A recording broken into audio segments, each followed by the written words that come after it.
show seem to have left the room, and they've left you with me on my own. I hope I'll be able to fill a few minutes. Actually, I was sitting there as the discussion went on earlier on, thinking, that's what I'm going to be saying. That's what I'm going to be saying. So a couple of times I was asked questions. I may not have given as full an answer as I wanted to, because I knew what was coming up here.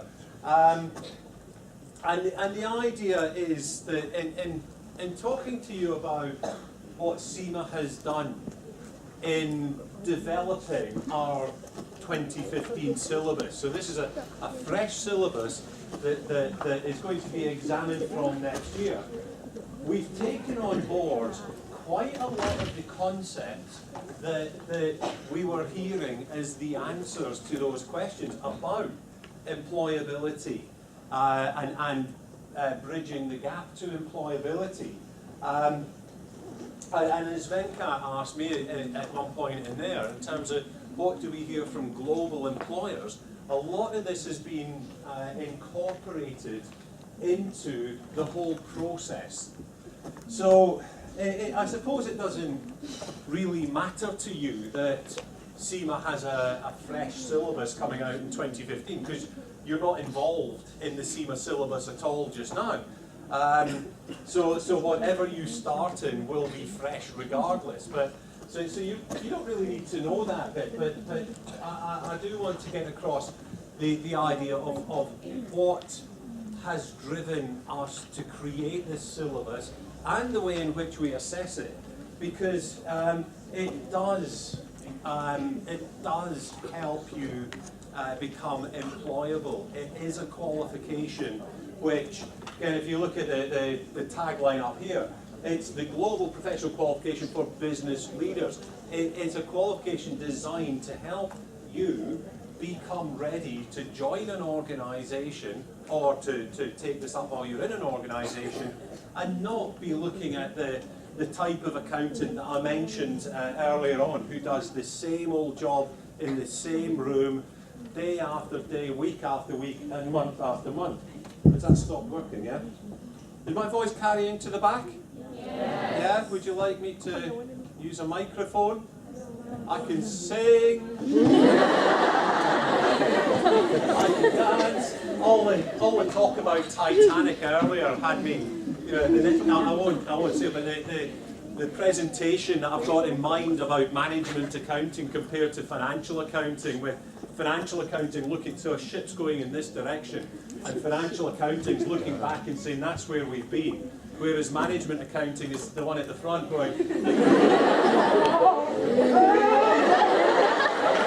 there's an iceberg.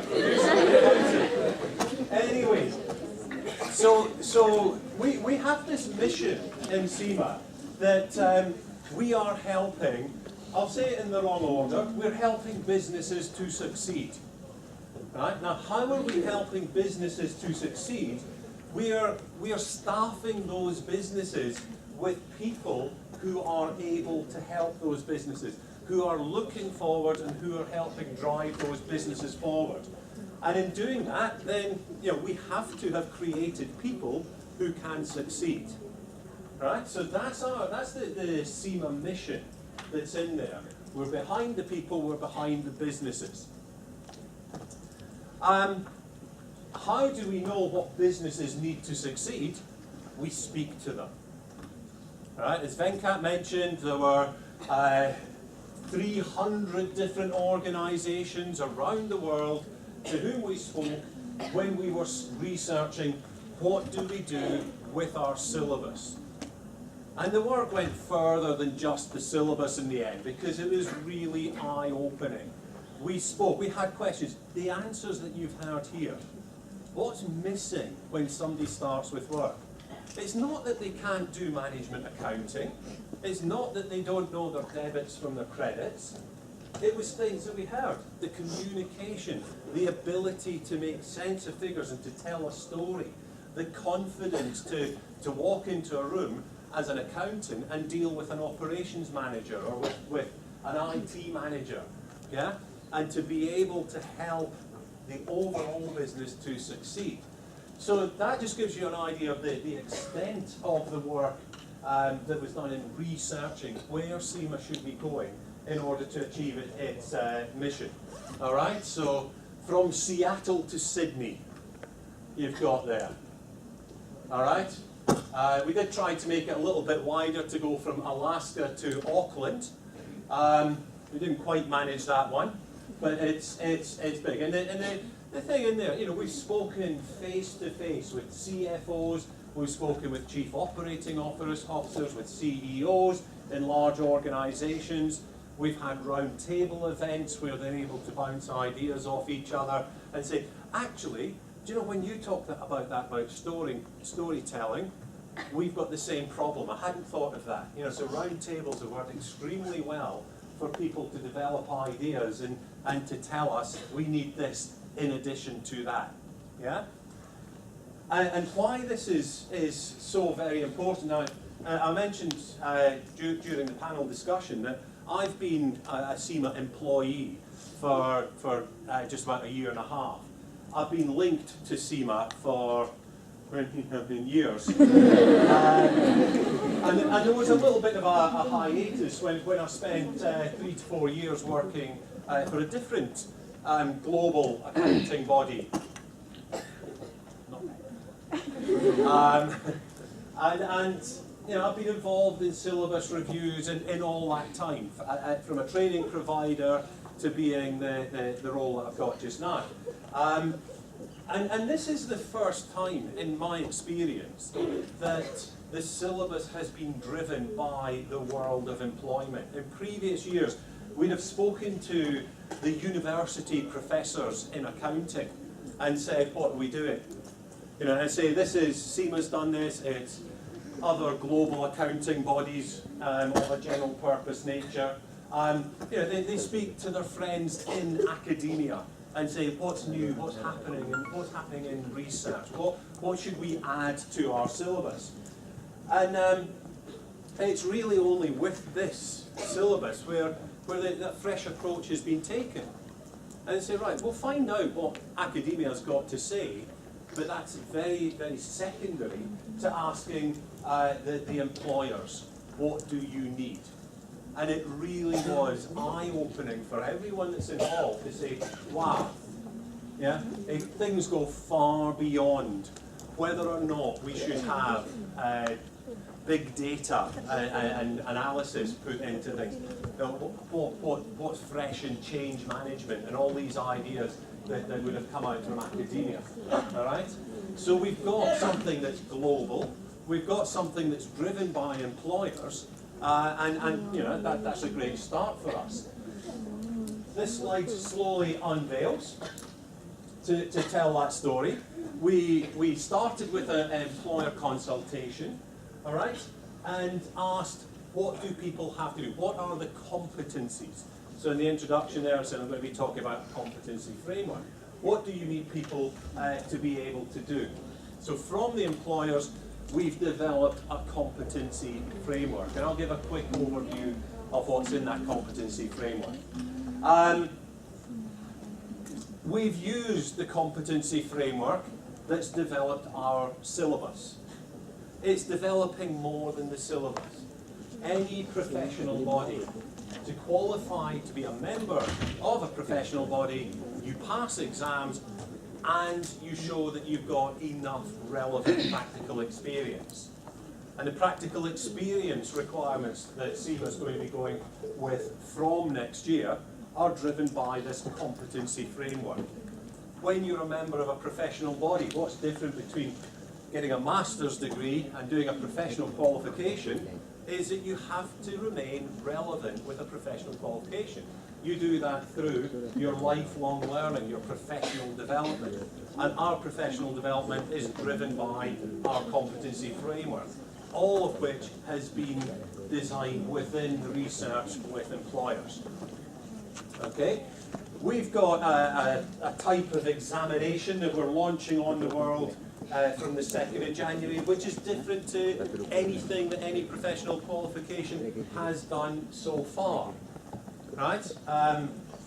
we're using, as the icon would indicate, we're using computers to assess. Now that's not novel in itself, but the way in which we assess using the computers is novel.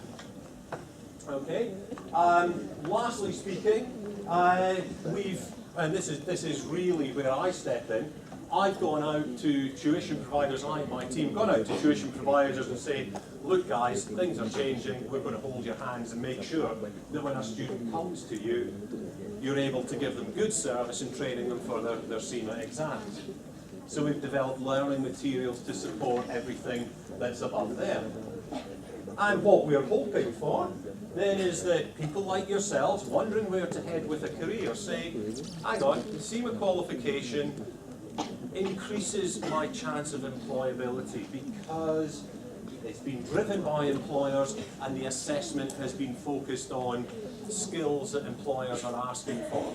So employers come to us and likewise, students come to us and likewise employers start to look at CIMA and say, hang on, the people that come out with CIMA as opposed to maybe some other general purpose accounting qualification that does paper-based exams in separate disciplines, we've got, now you probably can't read in the red box there, there's two phrases that we've put in there. There's competent and confident, right? And it's two things that go together. And it's almost like the question that you asked earlier about the bridge to employability and the level of experience. When you've got your degree, you've got a level of competence. You've shown that there is something that you can do.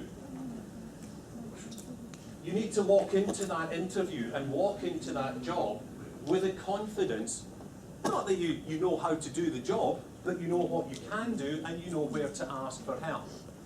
And if you think something's funny going on, some strange business is going, you're confident enough to challenge. If you've got an idea that might improve things, but the person who's been here for 15 years hasn't suggested it, you've got to have the confidence to ask the question and to bring that opportunity to the light of the management in your organisation. So it's something that we've had, we had a good bit of fun with in developing this syllabus. The idea of somebody being competent but not confident. Yeah?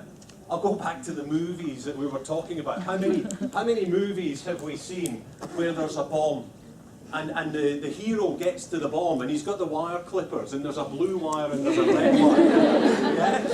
Now this might be somebody who knows that he's got to disconnect the wire and he knows where wires lead and whatever, so he's competent, but he's going, actually I can't remember if it's blue or if it's red. 2, clock ticks down, 7, 6, 5, 4. If he's got no confidence, boom, end of the movie. Right? Which may be quite good. The other way that it works though is not good. If you're confident without having any competence, then that's not going to work well, is it? Here's a ticking bomb. I'm sure I know what to do. We pick it up and we kick it. Oh, sad end to the movie. So we're aiming to develop people who have more confidence, who realise that going through the qualification, yes, they're developing technical skills, right? But in addition, they're developing some of the things that will give you the confidence in a job interview or in your place of work to say, I can do this. Leave it to me. I know what I'm doing. Yeah, and get on with the work, because that's what really an employer, or in some circumstances anyway, an employer is going to be looking for. Or you know to collaborate, you know to delegate, and all these other business skills that people will be looking for. Okay, so that's one issue. What do the employers want?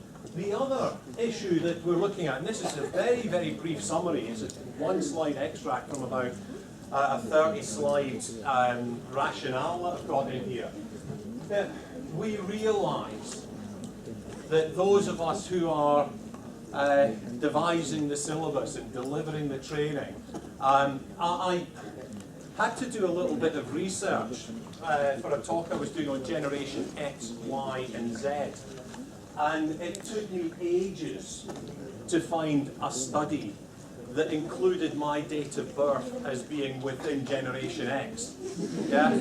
Most of them I'm pre-Generation X. So I found the one study that said that I was Generation, and so all my talk is based on that one study. So I'm Generation X, right? And I'm telling, you know, I've got to talk to people who are Generation Y, and we listen to that about the interviews. And I do think, you know, it has to be a two-way thing. If I wanted to deliver a qualification based upon my attitude as a Generation Xer, or baby boomer, then it's going to be of no use to you, because in a few years' time, I'll be out of here. All the people my age, you know, we'll be in our houses, surrounded by all our families who've decided to stay with us while we build a property portfolio outside. Yeah. Yeah. So we want to take into account, and we need to take into account the fact that you guys, the people a year after, the people a year after, they're getting more and more removed from the way in which accountancy qualifications sit just now. Yeah? So just some of the features that we've sort of taken into account is, you know, Generation Y people do collaborate a lot. You know, it's because communication is so much easier. You just ping an instant message, or you're easily in contact with all sorts of people to get ideas on what you need to do next. So, you know, you may not think it, you don't sort of form a team as such and say, right, you're the captain and you're the two wing backs and all the rest of it, but you do work with people much more collaboratively than people of my age would have done at your age. Because the technology has helped you do that. You're so competent with the technology. And you've got short attention. Now, what was I saying just there? That's just my short attention span joke. It's not you do. You know, and it's not a criticism. It's just the way that life, technology, and everything has developed. Yeah, we don't have, you know, families that will spend a Saturday evening sitting around the television, watching something for an hour and having a meal together. So we all want to be off doing different things, and younger people got more opportunities to do more different things. PlayStation's just the start of it, right? I've got 3 boys, by the way. I mentioned one who's 15. I've got a 10 and an 8-year-old. And I swear, you could probably power a small city from the energy that they have. Straight in from school. Right, I want to go out to the garden. I want to come in. I want to eat this. I want to do that. Can I watch telly? No, I don't want to watch telly. I've sat down. So, yeah, the short attention span. It's a factor that we've taken on board. Pressure to excel. I've been hearing that from the questions around the room. There is, you know, you know, the conversation went through.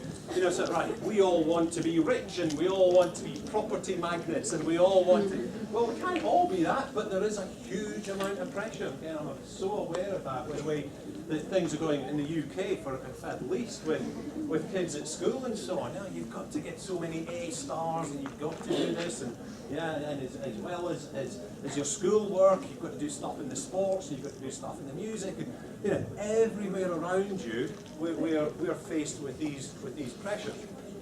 So these things have come up. Technology is your friend. Yeah, I think actually you saw the first selfie I've ever been involved in. I've got a real old man's attitude to that. Like, I've got a camera. If I want a photograph taken of myself, there's enough of you that one of you will hold my camera and take a photograph of me. So I still call them otheries. Selfies, no, I don't want a photograph of myself. So I'll take photographs of others. But that, you know, and again, just the ease with which you pick up your smartphone and you use it and you use technology. You know, you think, when you do your exams, what do you do? Paper and pen? When else do you use paper and pen? Where? See? Hardly ever. You don't use a paper, but calculators are a piece of technology, and you know, a lot of people, when I was last teaching CIMA exams, a lot of people were using the smartphone for their calculator. And I was saying, look guys, you're going to have to get used to having a different calculator in your exam.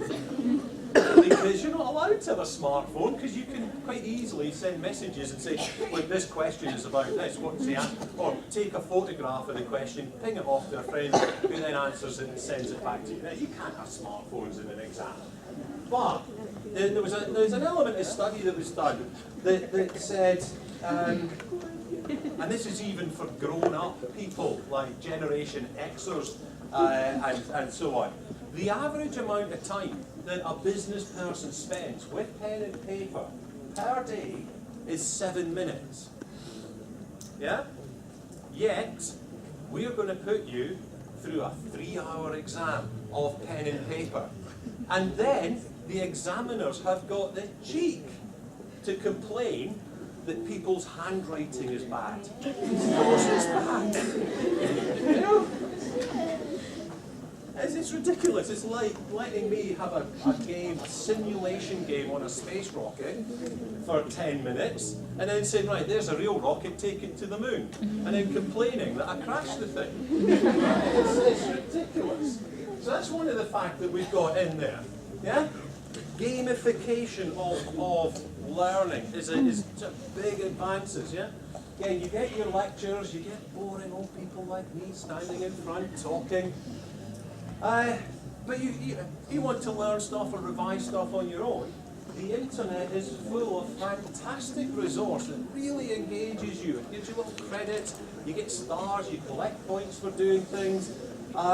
You know, you don't automatically pick up a book to do a piece of research. Not when you've got your iPad or whatever around. Sorry. My eldest son, again, he's Gen Y all over. His laptop, his phone, his touchscreen laptop, brilliant stuff. He once showed me some homework. We're supposed to sign the homework before he takes it back into school. He's done some geography homework. And this geography homework included a piece that said the 5 wealthiest nations in Europe are, I can't remember 4 of them, it was probably Germany, the UK, France, I don't know. But it said Iceland. Now, I don't know how much you're able to recall or whether it was huge, but we had a little thing in 2008 called the credit crunch. And during the credit crunch, Iceland went bankrupt, right? I had a friend that was working for an Icelandic bank. He was in a team of 66 people, and shortly, you know, so a couple of months after having 66 people, there were 4 of them. Don't know why they kept Johnny, but they did.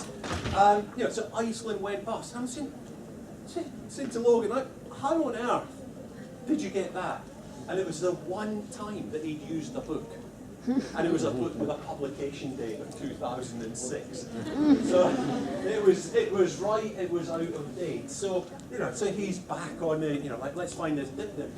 My younger kids, you know, again, they've got so many good learning. I did mathematics. I was really good at mathematics at school. I did a university degree in mathematics. And everything was learned, you know, times tables, and everything was neatly laid out. They sit there and they've got, you know, lions and tigers telling them how to multiply, and giraffes doing percentages, and they earn bananas and all sorts of stuff. So you know, people are coming through the education system with a hugely different expectation of how to learn. Yeah? And so even though you have lectures in rooms like this, they don't lack. It's not all the learning that you do towards your degree or later on your qualification. Okay? So we've taken that into account. Now, I come back. Here's the competency framework I was talking about. And there's some relevance here to what was being said earlier. So in the top left-hand, so we've got 4 broad competencies. Top left-hand corner, we've got the ability just to kind of do the accounting work. The core accounting skills, the technical skills. That's where your debits and credits is, your reconciliations, your calculations, your cost variances, cost planning, forecasting, budgeting, all those things sit up there. You can do those things, but if you look at it, this is the response to the employer's survey. It's a quarter of what they're looking at. The second quadrant, top right, being able to do that stuff, but in the context of the business, this is the storytelling that we were hearing about. This is being able to say the price of the materials went down. That looks good. But if you look over there, we've had a lot of wastage and staff have been working longer hours in a production facility. That's because the cheap materials were also rubbish materials. And so we spin a story together that says it's not just numbers, it's a problem that we've got to deal with, or it's an opportunity that we can try to exploit.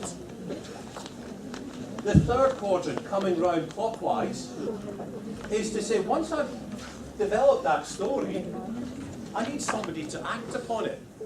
So who should I be telling? And what should I be advising them to do? And can I convince them that it's a good thing to do? So I need to have developed people skills.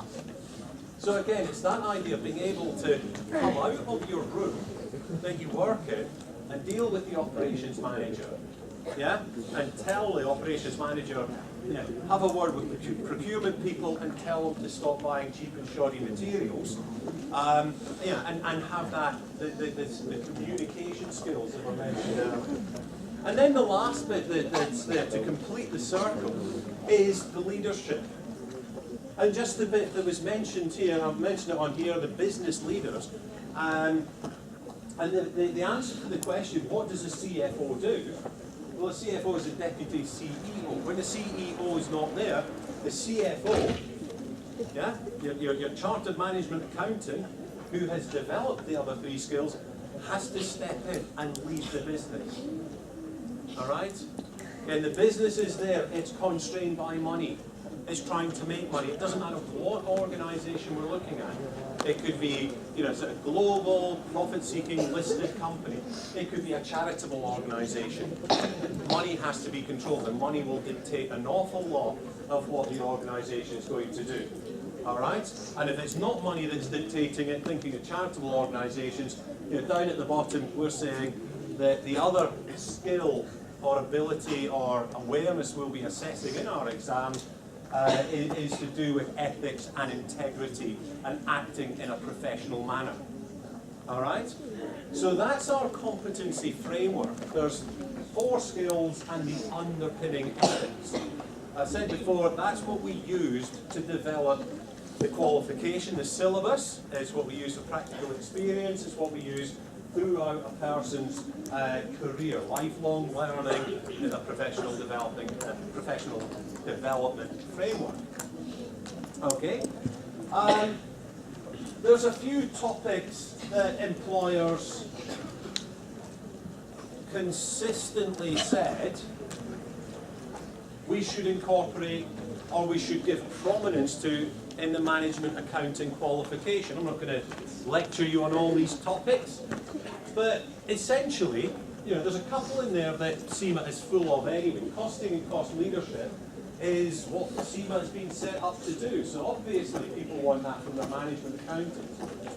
Outside that, the other topics, this was really all that people were saying to us, you don't have. Well, we did have taxation, we continue to have taxation, and we say to the world, we are not a tax accounting body. If you want tax advice, tax planning, if you want to know how to pay 0% tax, don't come to us for advice, go to the Chartered Institute of Taxation or other tax specialists on that. Okay? So this slide really just says, look, the syllabus content that we were asked about Some of it was strengthening, but the rest of it is syllabus content that we've had for ages. All right?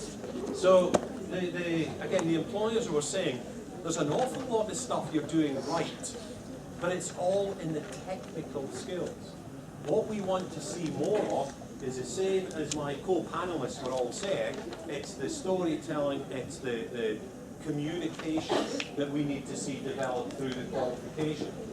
So we've got a syllabus, and I don't expect you to read or learn all of that. We've got a syllabus that develops those competencies throughout 3 levels. And you could look at lots of other professional accounting bodies and say, well, they've got 3 levels. What's special about yours? Why have you got 3? Maybe another one's got 4. Anything like that. Now, yeah, the thing that we've done in this is that we've built in a career profile. Yeah, we gave each level a persona. So, and I'll get this slide up there. The previous one's just a list of syllabus content. So when you start off in the professional qualification, you start off at the operational level. And we said, or we heard from employers that when they've got somebody who is, 1 year, 2 years in the organisation, there's certain things that they expect them to be doing, and there's things that they don't really expect them to be doing, things that are within our syllabus. So we used to have a topic, for instance, short-term decision making that was in the 2nd level, in our management level. And the employers had looked at that and said, well, actually, that's fundamental. We'd expect people to be doing that shortly after they start. And likewise, we had something that was in our operational level that was more to do with medium and longer term decision making. And the employer said, well, I don't think anyone in their 1st or 2nd year of employment would or should be doing that. So this ended up with us knocking out the 3 levels, and within each level we've created a persona. So the finance officer is our operational person, yes? And the people that they are communicating with are managers or product owners, and it's just fairly low-level stuff. And they'll be looking at following instructions to implement tasks that they've been sent. And there'll be short-term issues that they'll be doing.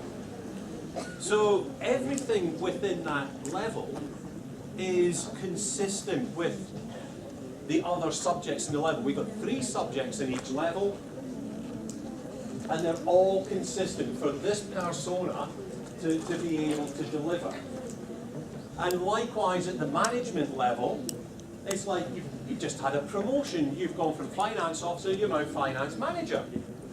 And you're taking bigger decisions. You're actually leading small teams. And you're looking after what people are doing. And there's medium-term decision-making going on, and you're looking at a different set of factors.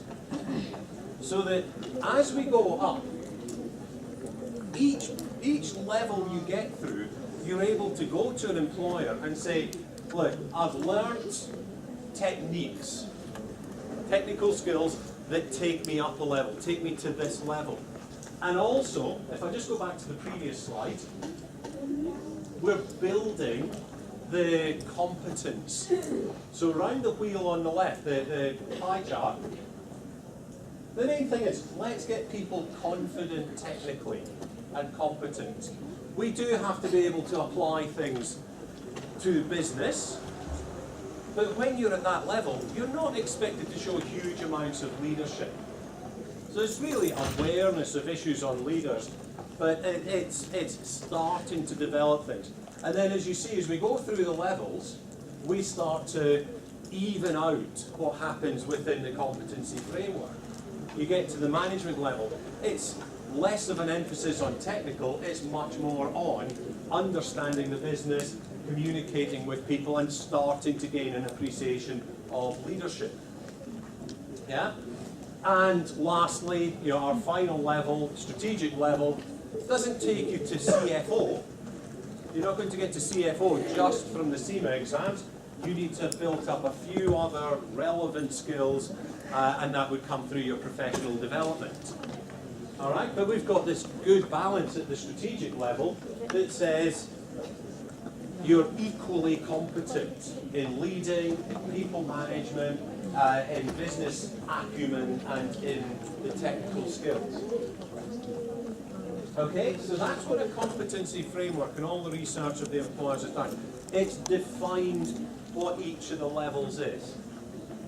And within each of the levels, we've got, so different technical content. It's not necessarily that it's harder at strategic level than it is at operational level. As I say, there's some big topics that have swapped levels in the syllabus change.